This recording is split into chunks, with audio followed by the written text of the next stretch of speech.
ये आकाशवाणी देहरादून है। अब आप व्याख्या चंदोला से प्रादेशिक समाचार सुनिए।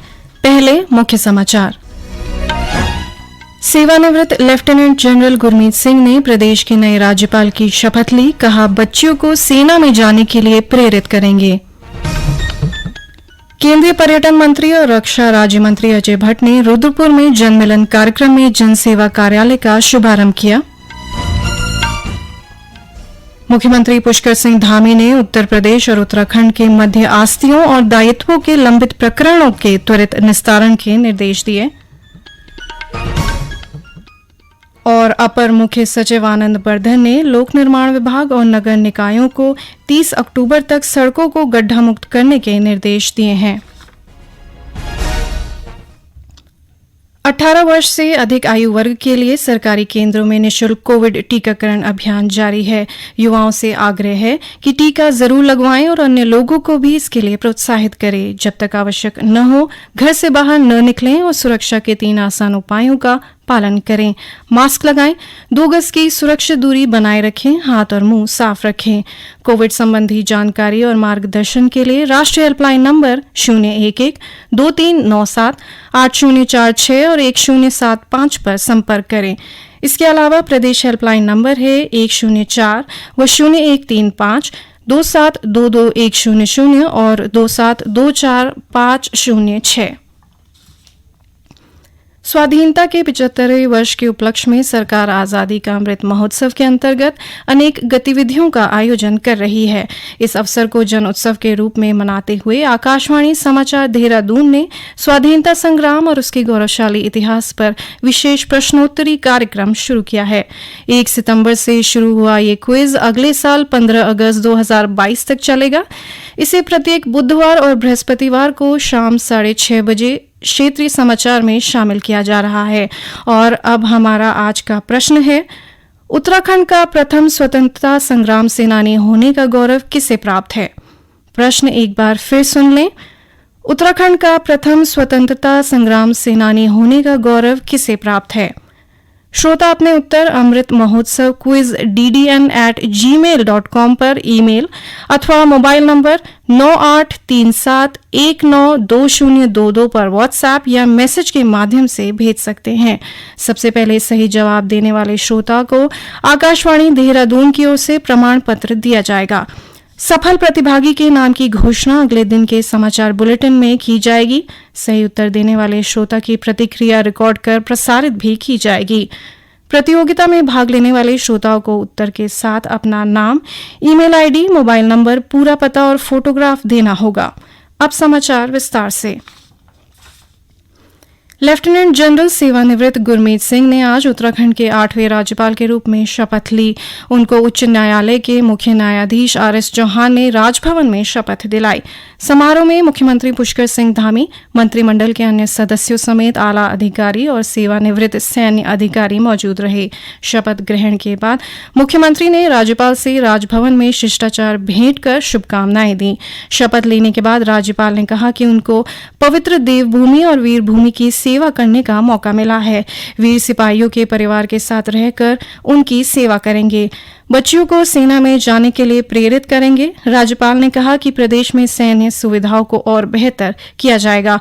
उन्होंने कहा कि उत्तराखंड अंतर्राष्ट्रीय सीमाओं से लगा है, कनेक्टिविटी को बेहतर करने पर फोकस रहेगा।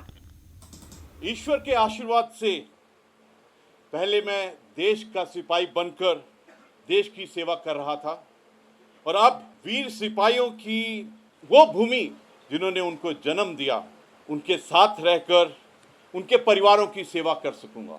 उत्तराखंड के वीर सपूतों को जन्म देने वाली माताओं बहनों की वीरता की कहानियां हम सब परिचित हैं उनसे। ऐसे में यहाँ के बच्चियाँ सैनिक स्कूल, NDA और फौज के लिए प्रेरित कर राज्य में वुमेन एम्पावरमेंट का नया अध्याय लिखा जाएगा।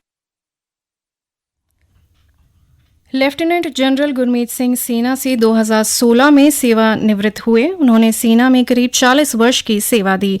इस दौरान उन्होंने 4 राष्ट्रपति पुरस्कार और 2 chief of army staff commendation award हासिल किए। लेफ्टिनेंट जनरल गुरमीत सिंह सेना deputy of chief of army staff भी रहे हैं। लेफ्टिनेंट जनरल गुरमीत सिंह सेना एडजुटेंट जनरल और 15 कॉर्प्स के कमांडर रहे हैं। वे चीन मामलों से जुड़े मिलिट्री ऑपरेशन के निदेशक भी रहे हैं। केंद्रीय पर्यटन मंत्री और रक्षा राज्य मंत्री अजय भट्ट ने उधम सिंह नगर के रुद्रपुर में जनमिलन कार्यक्रम में जनसेवा कार्यालय का शुभारंभ किया। इस अवसर पर उन्होंने पैरालंपिक में कांस्य पदक जीतकर देश को गौरवान्वित करने वाले मनोज सरकार को भी सम्मानित किया। श्री भट्ट ने कहा कि प्रधानमंत्री के नेतृत्व में भारत अन्य देशों को 1100 करोड़ का सैन्य साजो सामान का निर्यात कर रहा है। उन्होंने कहा कि दूर दराज में रहने वाले लोगों की समस्याओं का निदान कार्यकर्ता करेंगे। ये समाचार आप आकाशवाणी देहरादून से सुन रहे हैं। मुख्यमंत्री पुष्कर सिंह धामी ने कल देहरादून में उत्तर प्रदेश और उत्तराखंड के मध्य आस्तियों और दायित्वों के लंबित प्रकरणों के त्वरित निस्तारण के अधिकारियों को निर्देश दिए हैं।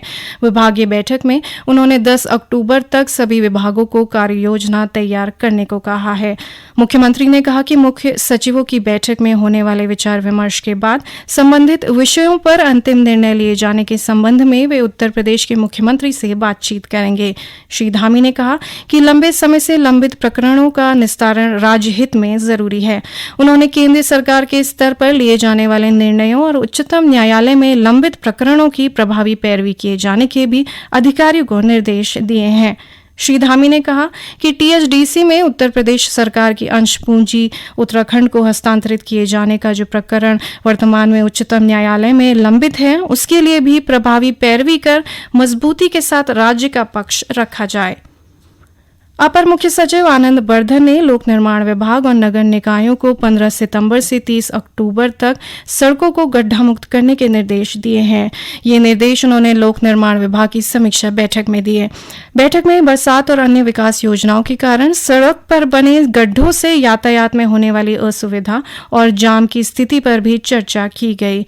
श्री बर्धन ने जिलाधिकारियों को सड़कों को गड्ढा मुक्त करने से संबंधित साप्ताहिक और नियमित समीक्षा करने और प्रगति से शासन को अवगत कराने के भी निर्देश दिए।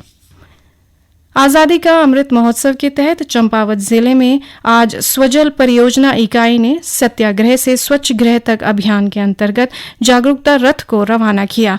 जिलाधिकारी विनीत तोमर ने बताया कि जिले में 15 सितंबर से 2 अक्टूबर तक सत्याग्रह से स्वच्छ गृह कार्यक्रम में स्वच्छता से संबंधित जानकारी लोगों तक पहुंचाने के लिए कार्यक्रम का आयोजन किया जा रहा है। वहीं जिला विकास अधिकारी संतोष कुमार पंत ने बताया कि रथ 6 दिनों तक जिले के सभी विकास खंडों में लोगों को जागरूक करेगा।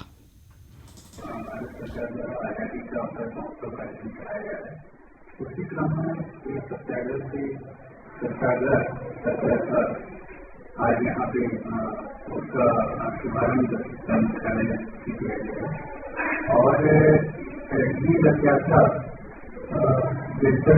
जागरूक करती है। ये रथ समाज करेगा और जितने भी नागरिक होंगे उनको संदेश के माध्यम से, लोकगीतों के माध्यम से स्वच्छता के प्रति जागरूक करने का प्रयास करेगा। कोरोना महामारी से बचाव के लिए चमोली कोविड-19 का 100% पहली टीके की डोज लगाने वाला जिला बन गया है। जिले में 18 साल से ज्यादा उम्र वाले सभी लोगों को कोरोना टीके की पहली खुराक दे दी गई है। विषम भौगोलिक परिस्थितियों से घिरे सीमांत जिले में 100% आबादी को कोविड सुरक्षा कवच देना एक बड़ी उपलब्धि है। जिला अधिकारी हिमांशु खुराना ने 100% टीकाकरण लक्ष्य को पूरा करने पर स्वास्थ्य विभाग और जनपद वासियों को बधाई दी है। मुख्य चिकित्सा अधिकारी डॉक्टर के अग्रवाल ने बताया कि चमोली में 18 साल से अधिक आयु के 2,63,349 लोगों को टीका लगाने का लक्ष्य पूरा कर लिया गया है। उत्तरकाशी के जिलाधिकारी मयूर दीक्षित ने आज पर्यटन विभाग के तत्वावधान में 10 दिवसीय एडवेंचर फाउंडेशन प्रशिक्षण और शिवलिंग शिखर का आरोहण के लिए 6 सदस्यीय विदेशी दल को हरी झंडी दिखाकर रवाना किया।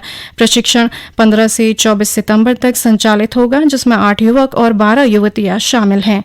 प्रशिक्षण में प्रतिभागियों को पर्वतारोहण से संबंधित उपकरणों की जानकारी, rock climbing, rappelling, jumaring, river crossing और ट्रेकिंग आदि के संबंध में बेसिक प्रशिक्षण दिया जाएगा। आज अभियंता दिवस है। इस अवसर पर उपराष्ट्रपति एम वेंकैया नायडू, प्रधानमंत्री नरेंद्र मोदी और गृह मंत्री अमित शाह ने इंजीनियरों को बधाई दी है। श्री नायडू ने विख्यात अभियंता मोक्षगुंडम विश्वेश्वरैया की जयंती पर श्रद्धांजलि अर्पित की। इस बीच प्रदेश में भी अभियंताओं ने कार्यक्रम आयोजित कर स्वर्गीय विश्वेश्वरैया को याद किया। दूरदर्शन केंद्र देहरादून के अभियंताओं ने भी उन्हें श्रद्धांजलि दी। अंत में मुख्य समाचार एक बार फिर। सेवानिवृत्त लेफ्टिनेंट जनरल गुरमीत सिंह ने प्रदेश के नए राज्यपाल की शपथ ली। कहा, बच्चियों को सेना में जाने के लिए प्रेरित करेंगे। केंद्रीय पर्यटन मंत्री और रक्षा राज्य मंत्री अजय भट्ट ने रुद्रपुर में जनमिलन कार्यक्रम में जनसेवा कार्यालय का शुभारंभ किया। मुख्यमंत्री पुष्कर सिंह धामी ने उत्तर प्रदेश और उत्तराखंड के मध्य आस्तियों और दायित्वों के लंबित प्रकरणों के त्वरित निस्तारण के निर्देश दिए। और अपर मुख्य सचिव आनंद वर्धन ने लोक निर्माण विभाग और नगर निकायों को 30 अक्टूबर तक सड़कों को गड्ढा मुक्त करने के निर्देश दिए हैं। इसी के साथ प्रादेशिक समाचार समाप्त हुए। नमस्कार।